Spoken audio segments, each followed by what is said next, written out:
Bismillah. The hijab. Is Islam the only religion that instruct women to wear a veil? Are there other religions or cultures that instruct their women to wear a veil? Do men have to wear a veil? And what's the wisdom behind it? Although the English word scarf and the Arabic term hijab have become interchangeable, it is worth noting that hijab is more than just a scarf. Hijab is a way of ensuring that the moral boundaries between unrelated men and women are respected. In this sense, the term hijab encompasses more than a scarf and more than a dress code. It is a term that denotes modest dressing along with modest behavior. A common misconception is that Muslim women are the only ones who cover their hair. It may be true that Muslims are the only group in which most women follow the directive to cover the hair, but this was the dress code of believing women who truly submitted to God's will, i.e. Muslims. Now let's look at Christianity. True followers of Jesus Christ, peace be upon him, dressed modestly, especially his mother Mary, may peace be upon her. Throughout the Bible, there is a reference to modest dress. For instance, the first epistle to the Corinthians, chapter 11, verses 3 through 10, read, "But every woman praying or prophesying with her head uncovered disgraces her head, for it is the same as if she were shaven. For if a woman is not covered, let her be shaven. But if it is a disgrace for a woman to have her hair cut off or her head shaved, then let her cover her head."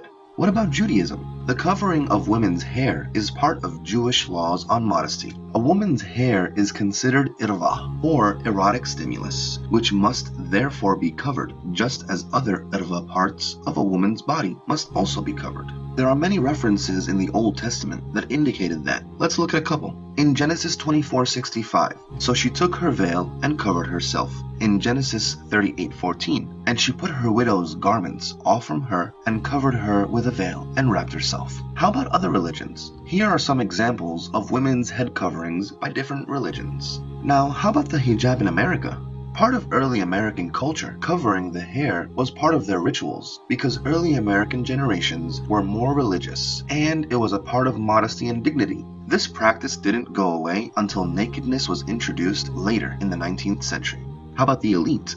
The first recorded instance of veiling for women is recorded in an Assyrian legal text from the 13th century BC, which restricted its use to noble women and forbade prostitutes and common women from adopting it. When Islam came, it came to continue the commands of God to all his prophets and restore the dignity of women, modesty, and equality. Now, is there hijab for men? Islam does not only require the veil for women, but it also requires that men too dress modestly. Some people usually only discuss hijab in the context of women. However, in the glorious Quran, Allah the Almighty first mentions hijab for men before hijab for the women. The Quran mentions in chapter Nur, "Say to the believing men that they should lower their gaze and guard their modesty. That will make for greater purity for them, and Allah is well acquainted with all that they do."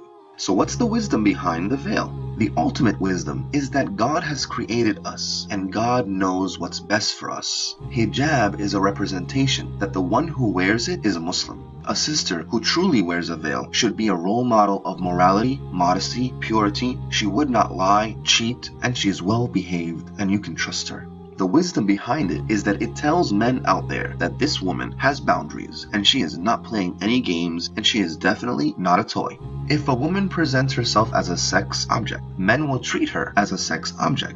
And if she presents herself as a respectable and honorable human being, people will view her as a respectable human being. Hijab is there to protect the honor of women and restore their dignity. A woman who has covered herself and dressed modestly is judged only by the content of her character and not based on society's view of the quote-unquote perfect body type.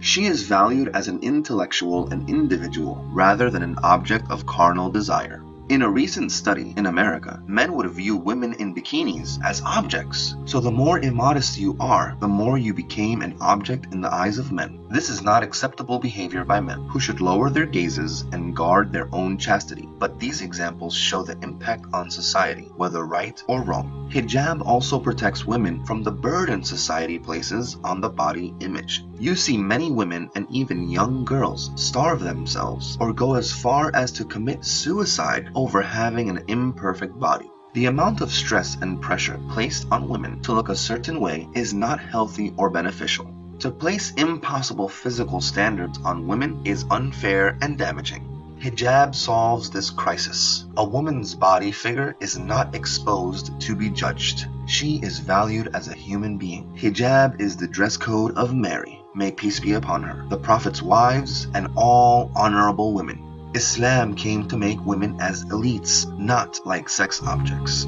Islam came to restore the honor of the women and not to take it away from them. Islam came to protect women from the evils of society.